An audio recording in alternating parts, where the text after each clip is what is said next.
Hey everyone. You know we love crafting these deep dives just for you. And well, today we're going deep into a conversation between two Japanese creatives, Hideki and Mayumi. Oh, yeah. They actually have a podcast, Okay. and they talk about where art and business and psychology all kind of come together. I love it. It's pretty fascinating stuff. Yeah. And so they started about talking about like how Hideki's art, the scale of it changes, like depending on the space that he's exhibiting in. hmm So bigger spaces just demand bigger art, you know? Makes sense. So he was describing this massive piece that he created in Tennoji, Wow. and it took him months to complete. It's like this crazy, I don't know, it reminded me of like JoJo's Bizarre Adventure, Yeah. like really larger than life and just packed with energy. Right. And I think that's like a really great point because it's not just about filling the space, right? Yeah. It's the artist like matching their energy to the scale of their creation. Well, that's interesting. Like think about it, if you have like a monumental sculpture and it's in like a vast plaza, Right. it's going to command attention very differently Yeah. than if you have like a really delicate miniature in a small gallery. Yeah. Totally different vibes. So it makes you wonder, have you ever noticed that in your own life? Like Yeah. how you react to something tiny and intricate versus something massive? Yeah. Does one feel more impactful or For sure. like, I don't know, I'm trying to think of even the projects that I'm working on right now, like Yeah. what size feels right for them Yeah. or for your goals, even for your mindset today. Like, Absolutely. Yeah. Yeah, and I think it really just highlights like how scale can influence our perception and emotions. Oh, yeah. Because sometimes a smaller scale actually allows for like a deeper connection. Mm-hmm. You can appreciate the details more, right? Right. But then other times when things are really grand and on a large scale, Yeah. it creates that sense of awe and wonder, right? Yeah. So there's a place for both. For sure. Yeah. For sure. And then they brought up this concept of like artistic hunger. Okay. I thought this was super interesting. Yeah. Mayumi was saying that like scarcity, often drives desire. Right. So like if an artist's work is constantly available, it might not seem as desirable as if it's like If it's hard to get sold out. Yeah, exactly. like a limited edition prints or Yeah, like totally. sold out concerts. It's all part of that same. Yeah, it's all scarcity. Yeah. It's classic influence at work. Oh, tell me more about influence. So influence, the psychology of persuasion. We've talked about this book before. Yeah. It's like a classic breakdown, I love that book. all the ways that we're persuaded. And Yeah. Mayumi was saying how much she loved the book. And Yeah. one of the core principles is scarcity. We are wired to want what we perceive as like rare or hard to get. Yeah. You think about it, it's like Yeah. limited edition sneakers, exclusive access to events. Like it's all designed to tap into Right. this desire For the scare. for what's scarce. Yeah. Mayumi even made a connection to like dating, Oh, wow. Yeah. Like the most popular person in class might seem even more desirable because And not always available. they're not always available, right? Yeah. Everyone wants what they can't have. It's true. Right. Yeah. Exactly. And speaking of influence, Yeah. this leads to like a really fascinating example Yeah, okay. that Mayumi shares in the book. Okay. It's a tactic employed by some toy companies Okay. during the Christmas season. Interesting. So they intentionally underproduce the most popular toys, What? knowing they'll sell out, Oh, wow. right? And leave parents like scrambling That's kind of devious. for alternatives. Yeah. Right. Okay. So they create this Artificial scarcity. artificial scarcity. Yeah. Yeah. And then you have all these parents who are just like in a frenzy. in a frenzy trying to get Get those toys. the must-have toys. Yeah. Yeah. Brilliant. For the toy company. But it's also Really? a little bit manipulative. Yeah. Right. They're banking on parents Totally. feeling obligated Right. to fulfill Well, it's Christmas wishes. those Christmas wishes. Yeah. Even if it means Even if it means settling for a second choice. at first. Initially, right. Yeah. But it gets even more interesting because after Christmas, Yeah. when all the hype has died down, Yeah. guess what? Yeah. Those same toys Oh, no. become available again. Oh, I see. Of course. They're playing us. Right. So by then, the hunger for that toy Right. is even stronger Because it wasn't available. because of the temporary unavailability. Right. So it plays on the psychology of commitment and scarcity. Oh, wow. Right. The parents have already promised Right. the specific toy. They're like, I'll get it for you later. And now it's finally attainable. Oh, my So it's like a double win for the toy companies. Wow, okay, so I see how that works, from a business perspective. Yeah. But what does that mean? What does that mean? Like for us, like For us, for like the average person? the average person, yeah.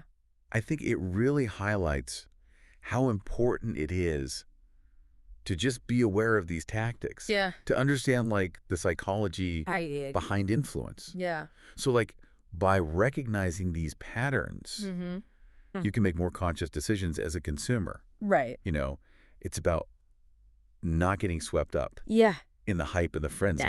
Yeah. And instead like taking a step back and being like, Right. wait, what do I actually value? Yeah. So like instead of just like reacting To the market. to the marketing ploys, Yeah.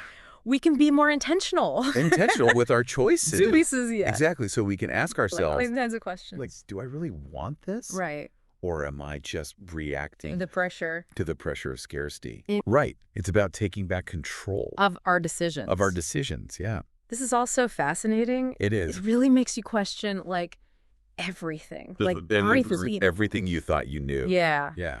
And then there's this one other really interesting point Okay. that Hideki made. Yeah. And I'm curious to hear your take on it. Yeah. He was talking about how the anticipation and the research Yeah. leading up to a purchase can sometimes be Yeah. more enjoyable Interesting. than actually owning the item itself. I love that. Yeah. Think about it. Like Yeah. spending all that time, like researching, comparing models. Or a watch. Yeah, imagining how that new car or that fancy watch will fit into your life. Right. Like that process Part of it. can be so engaging. Yeah. And it's not just material possessions. Right, yeah. It could be I know. the process of like Learning a new skill or creating a piece of art. Right. Or, pursuing any goal, really. Yeah. It's about embracing that journey, right?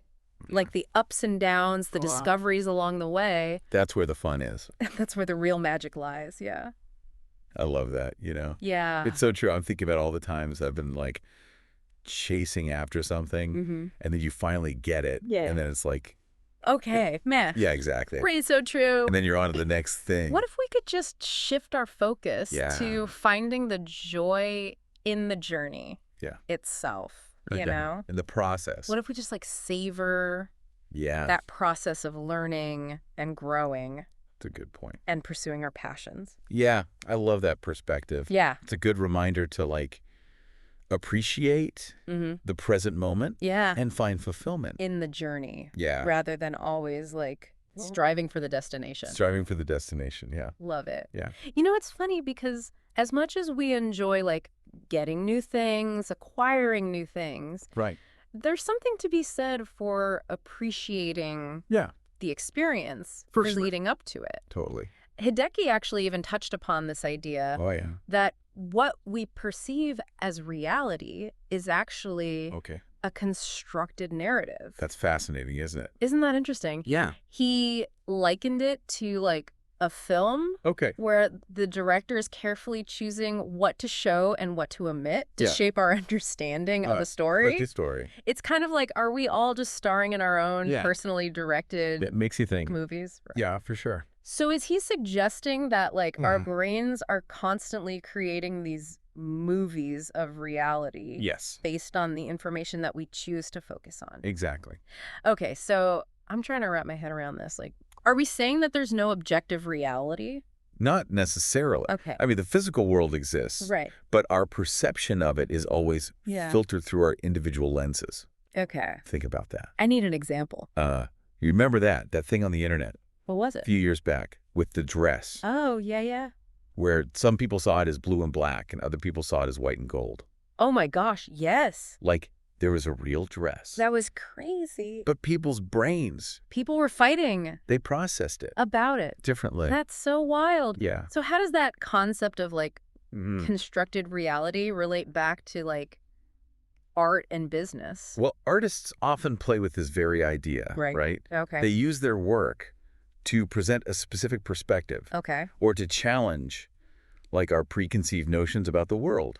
Interesting. And then in business, it's all about crafting that compelling narrative Okay. that resonates with your target audience. Yeah. So it's not just selling. It's not just selling a product or service. That's It's true. selling an experience, a feeling, a story That people want to buy into. that people want to buy into. Yeah. So it's less about like pushing facts and figures Yeah. and more about More about connecting with people. on an emotional level. On an emotional level, exactly. This is all incredibly thought-provoking. It is. It really makes you question Mm-hmm. everything. And that's a good thing. Why is that good?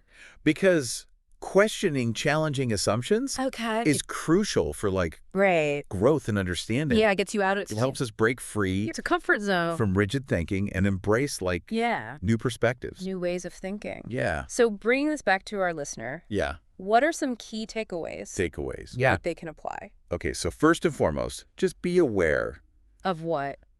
of the power of influence, Oh, right? okay.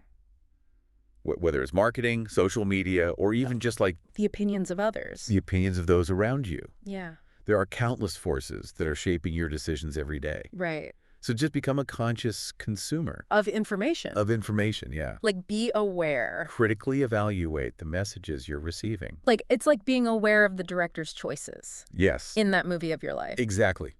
Well, And secondly, just be open to what? to challenging your own assumptions about reality. Okay. Like, what biases are shaping your perception? Mm-hmm. What information are you filtering out? Oh, that's interesting. Right. It's a lifelong journey of self-discovery. Totally. But by questioning our assumptions, Right. we can expand our understanding Of ourselves. of the world and ourselves. Yeah. So we're basically being told to step outside of our own minds Yeah. and see things from different angles. It can be challenging, Yeah. but it's incredibly rewarding. Yeah.